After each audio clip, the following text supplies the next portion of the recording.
Welcome to D media. నేను మీ దేవేందర్. ఒక అబద్ధాల కోరుని అధ్యక్షుడిని చేస్తే ఎలా ఉంటుంది అనే దానికి పర్ఫెక్ట్ ఎగ్జాంపుల్ అమెరికా అధ్యక్షుడు డొనాల్డ్ ట్రంప్. అవునండి.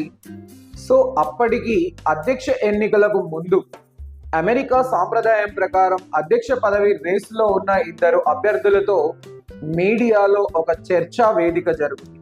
మన చర్చా వేదిక సందర్భంగా జో బైడెన్, అప్పటికి అధ్యక్షుడిగా ఉన్న వ్యక్తి, ఇక అధ్యక్ష పదవి రేసులో ఉన్న వ్యక్తి డొనాల్డ్ ట్రంప్, వీరిద్దరి మధ్య చర్చా వేదిక నిర్వహించిన మీడియా సమావేశంలో డొనాల్డ్ ట్రంప్ చెప్పినవన్నీ కూడా 95% అబద్ధాలే.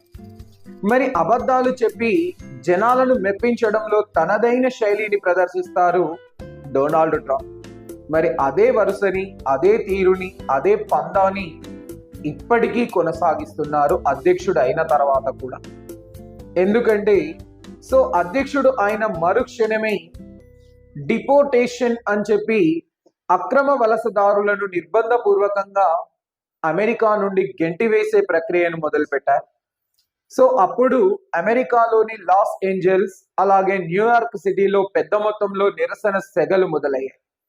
అయినప్పటికీ వెనక్కి తగ్గకుండా దేశంలో స్థానిక అమెరికన్ ప్రజల యొక్క జనాభా తగ్గిపోతోంది. వలసదారులు, అదే సెటిలర్స్, వీళ్ళ జనాభా రోజు రోజుకు పెరిగిపోతోంది.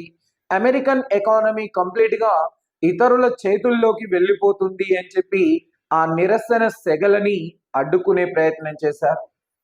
ఇక నాటో సభ్య దేశాలు, మరి నాటో కూటమి సభ్య దేశాలకు కూడా పొగబెట్టారు.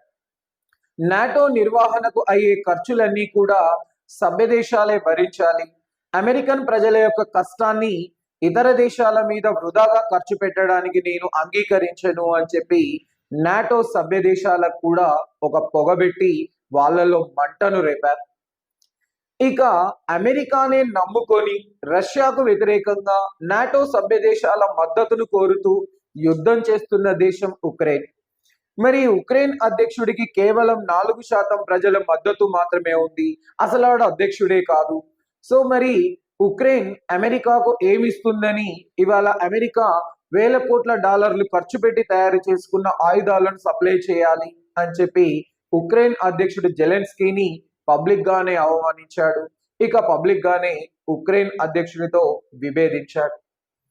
ఇక ఆ తర్వాత చైనా దిగుమతుల పైన 100% సుంకం విధిస్తూ అమెరికాలో దిగుమతులను తగ్గించి అమెరికన్ ఎకానమీకి బూస్టింగ్ అయ్యే విధంగా ఎగుమతులను ప్రోత్సహించాలి అని చెప్పి చైనాతో వాణిజ్య వార్ను మొదలుపెట్టాడు. మరి చైనాతో మొదలైన వాణిజ్య వార్ కెనడాకి, బ్రిటన్కి, ఆ తర్వాత ఆస్ట్రేలియాకి, ప్రస్తుతం ఇండియాకు కూడా వర్తింపచేస్తూ ఇక్కడ పన్నుల మోత మోగిస్తున్నాడు. అమెరికన్ ఎకానమీ దివాలా తీసే విధంగా ఆయన నిర్ణయాలు ఉన్నాయి. అమెరికన్ ఎకానమీ దివాలా తీస్తుంది అంటే అమెరికన్ డాలర్నే ఇవాళ అంతర్జాతీయ వాణిజ్యంలో ఉపయోగిస్తున్నారు కాబట్టి మరి అంతర్జాతీయ వాణిజ్యం కూడా విపరీతంగా ప్రభావితం అవుతుంది.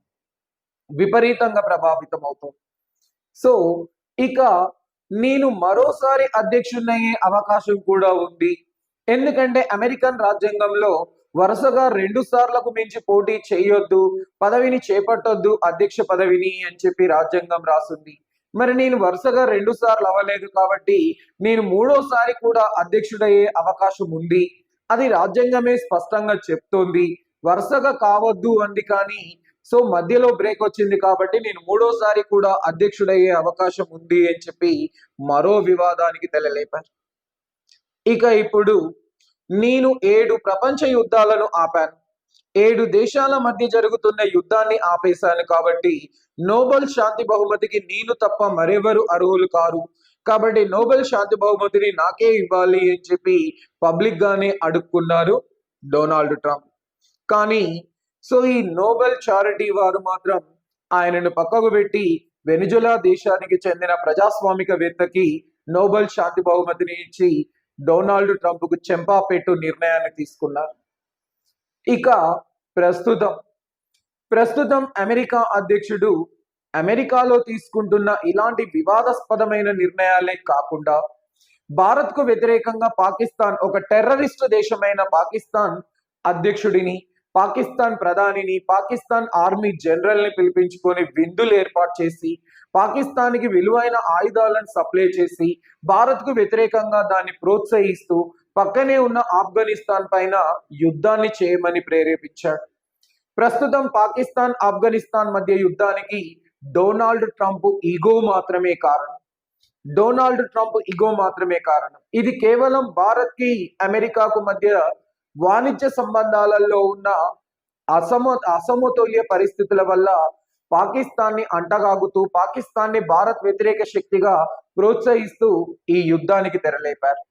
ఇలాంటి విధానపరమైన నిర్ణయాలు, వ్యక్తిగత కక్షతో తీసుకుంటున్న ఈ చర్యలు, ఇక వారి మోనోపోలీ విధానాల వల్ల విసిగిపోయిన అమెరికన్ ప్రజలు నో కింగ్స్ డే అంటూ నిన్న లక్షల మంది రోడ్లెక్కారు. అమెరికాలో 50 నగరాలలో వేల సంఖ్యలో నిరసన సెగలు ఏర్పడ్డాయి. వేల సంఖ్యలో నిరసన కార్యక్రమంలో ప్రజలు పాల్గొన్నారు. ఇక అమెరికన్ కార్యాలయాలు, అమెరికన్ రాయబార కార్యాలయాలలో ముట్టడి చేస్తూ విదేశాలలో కూడా నిరసనలు ప్రారంభమయ్యాయి. మరి ఈ నిరసనలను తక్కువ చేసి చూపుతూ ఇవాళ ఎక్స్ లో మళ్ళీ పోస్ట్ పెట్టాడు. నో కింగ్స్ డేలో కనీసం గట్టిగా 10 మంది కూడా పాల్గొనలేదు. అది అసలు నిరసన ఉద్యమమే కాదు, ఎందుకంటే అలా ప్రజలే లేరు, నాకు ఎలాంటి వ్యతిరేకత లేదు అని చెప్పి మళ్ళీ ఎక్స్ లో అబద్ధపు ప్రచారాన్ని చేసుకునే విధంగా పోస్ట్ పెట్టాడు. మరి ఇలాంటి అమెరికా అధ్యక్షుడిని గతంలో చూడలేదు, భవిష్యత్తులో చూస్తామన్న అవకాశం కూడా ఉందో లేదో తెలియదు. మరి డొనాల్డ్ ట్రంప్ మోనోపోలీ నిర్ణయాలు, అబద్ధపు కోరు ప్రవర్తన ఈ ప్రపంచానికి మేలు చేస్తుందా, కీడు చేస్తుందా? మీరే కామెంట్ చేయండి. Thank you. Please subscribe our channel and support me.